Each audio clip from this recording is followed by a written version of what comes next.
sera restauré. Oui, un seul mot et ma vie sera changée. Oh oui, seulement un mot et ma paix sera restaurée. Oui, un seul mot et tout va changer. On m'a dit que tu m'aimes. Adonai, très belle chanson de Jennifer Tardif et c'est elle notre invitée du jour. Enchaîné, laissé à mon sort. Mes jours ne sont... Jennifer Tardif, bienvenue sur l'heure du gospel. Alors parlez-nous subtilement de vous pour commencer. Eh bien, donc Jennifer Tardif est avant tout, je dirais, une servante de Dieu, une femme de foi, passionnée par la présence du Seigneur. Je suis épouse et par la grâce de Dieu, artiste gospel engagée à annoncer l'Évangile à travers la musique. J'ai vraiment compris au fil du temps que ma voix n'était pas un simple talent, mais un instrument que Dieu utilise pour toucher les cœurs. Et j'ai vu aussi le Seigneur restaurer, relever, même guérir des vies pendant les moments d'adoration. En fait, ma mission, elle est vraiment simple. C'est élever le nom de Dieu et laisser Dieu vraiment faire le reste. Alors, partagez avec nous la belle histoire de votre conversion en Christ. Bon, moi, je suis pas née dans une famille chrétienne, ni j'ai pas grandi non plus dans la foi. Avant de rencontrer Christ, ma vie était vraiment compliquée et je faisais toujours des choix qui m'apportaient ni la paix, ni la stabilité. Mais à l'âge de 24 ans environ, Dieu m'a rencontrée d'une manière personnelle et il m'a fait comprendre surtout qu'il m'aimait tel que j'étais. Mes erreurs, mes faiblesses et qu'il y avait un appel plus grand pour ma vie. Cette rencontre-là a tout changé pour moi. Il m'a restaurée, il m'a relevée, il m'a donné une nouvelle identité et vraiment aujourd'hui, si je sers le Seigneur, c'est parce que moi-même j'ai expérimenté sa grâce. Alors comment se passent vos débuts dans la musique et à quel moment consacrez-vous votre voix au service de l'Évangile? J'ai commencé à chanter environ 1 an après mon entrée à l'église et honnêtement, ça n'a pas été facile du tout. J'étais une jeune femme très timide. Je détestais parler ou me tenir devant les gens. C'est mon père spirituel qui m'a encouragée à intégrer la chorale. Au début, je me sentais pas capable, mais j'ai juste obéi. Et c'est à ce moment-là que j'ai compris que Dieu appelle souvent ceux qui se sentent pas qualifiés pour se glorifier. Et c'est un peu plus tard, on va dire, j'ai senti réellement dans mon cœur l'appel du Seigneur pour le servir en tant que chantre et je me suis engagée à aller plus en profondeur dans l'intimité avec lui. Alors, quels sont les hommes de Dieu ou les chantres qui vous ont influencé? Au début de mon ministère, plusieurs personnes ont marqué mon parcours. Bien sûr, mon pasteur a une grande influence. Sa constance, sa dévotion, je dirais son énergie, sa foi m'ont vraiment inspirée. Il m'a appris que servir Dieu demande du travail, de la discipline, une fidélité quotidienne. J'ai été influencée par les groupes comme Hillsong, Bethel.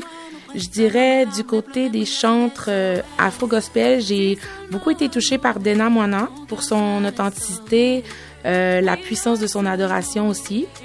Il y a Deborah Lukalu qui m'inspire par son parcours, son évolution et la manière que Dieu l'a élevée progressivement. Mais je dirais surtout que le modèle, pour moi, suprême reste toujours Christ. Chaque chantre a un appel différent pour toucher les vies de la part du Seigneur. Et je crois que Dieu utilise chacun selon sa mission qu'il lui confie. Alors, quel est votre verset biblique favori et pourquoi? En réalité, j'ai plusieurs versets bibliques qui me touchent selon les circonstances de ma vie parce que la Bible est tellement riche et pleine de conseils pour chacune des situations. Mais un verset qui retient particulièrement mon attention, c'est Deutéronome 31:6.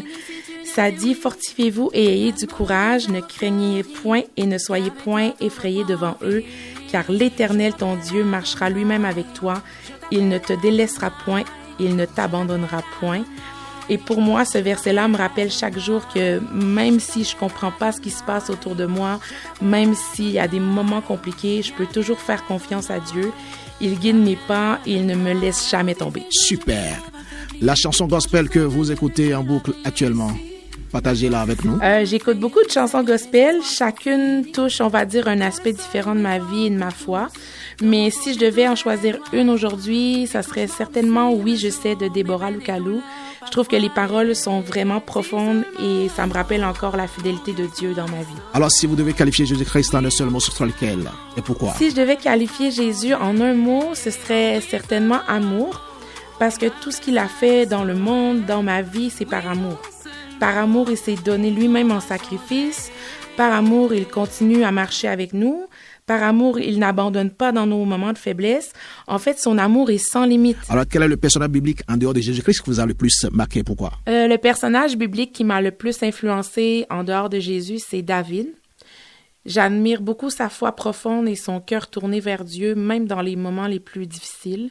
Il a vécu des épreuves, des combats, des moments d'erreur, mais il a toujours cherché le Seigneur avec sincérité. Et ça m'a vraiment inspiré à persévérer, à garder mon cœur pour Dieu et à lui faire confiance dans chaque saison de ma vie. Alors, en dehors de la musique, quelles sont vos passions? En dehors de la musique, j'ai plusieurs passions. J'aime beaucoup voyager, découvrir des nouvelles cultures. Ça m'inspire beaucoup dans ma vie, dans ma créativité. J'adore aussi cuisiner, essayer des nouveaux plats, apprendre à bien les présenter surtout.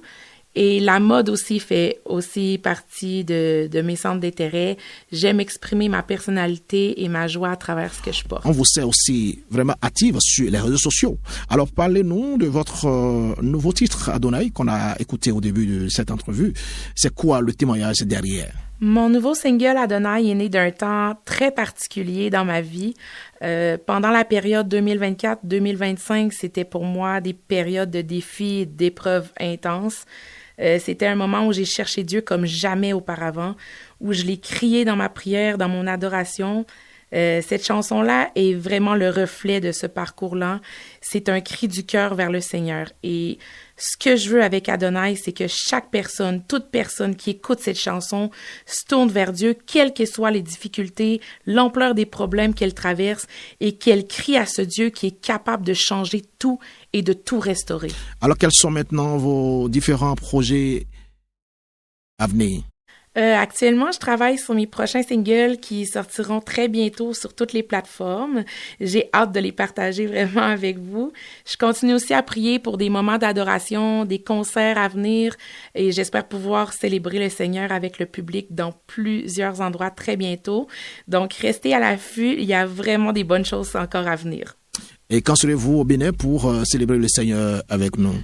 Oh, ben, des temps d'adoration avec mes frères et sœurs en Christ du Bénin, ça serait vraiment super. J'attends les invitations et je sais que Dieu va faire grâce. Donc, Gildas, j'attends l'invitation. Alors, comment vous suivre sur les réseaux sociaux? Donc, vous pouvez me suivre sur toutes les plateformes, YouTube, Spotify, TikTok, Facebook, Instagram et partout vous allez trouver le nom Jennifer Tardy Official. Avant de finir, donnez-nous un a cappella. Dis seulement un mot, mon cœur sera restauré. Oui, un seul mot, et ma vie sera changée. Oui, seulement un mot, et ma paix sera restaurée. Oui, un seul mot, et tout va changer.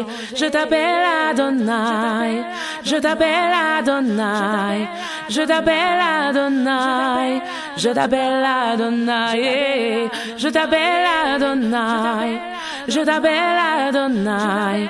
Viens, viens Adonai, viens, viens Adonai. On m'a dit que tu m'aimes au point d'avoir payé le prix fort. Mais si mes addictions m'entraînent, enchaîner, laisser à mon sort. Mes jours ne sont que tempêtes, les douleurs, les maladies m'embêtent. Dans ma tête, je sens tout. Quel est votre mot de conclusion? Bien, merci d'avoir suivi l'émission L'heure du gospel. Merci à toi, Gildas, et à toute l'équipe. Que Dieu vous remplisse de sa paix, vous redonne force et courage dans chaque épreuve. N'oubliez jamais, même dans les moments difficiles, il est fidèle et ses plans sont toujours bons. Restez connectés sur mes réseaux sociaux, je suis très active et j'ai hâte de partager avec vous mes nouveautés. On se revoit très bientôt. Dieu vous bénisse. Merci beaucoup, c'est à nous de vous dire merci pour avoir accepté notre invitation. Ici, c'est chez vous, revenez-nous à tout moment. Viens, viens Adonai, viens, viens Adonai. On m'a dit que tu m'aimes au point d'avoir payé le prix, que tu es le sauveur de ma vie, qu'avec toi tout est possible. On m'a dit que rien n'est fini si tu ne dis oui, que même le désert fleurit, qu'avec toi tout reprend vie. Je t'appelle Adonai, je t'appelle Adonai.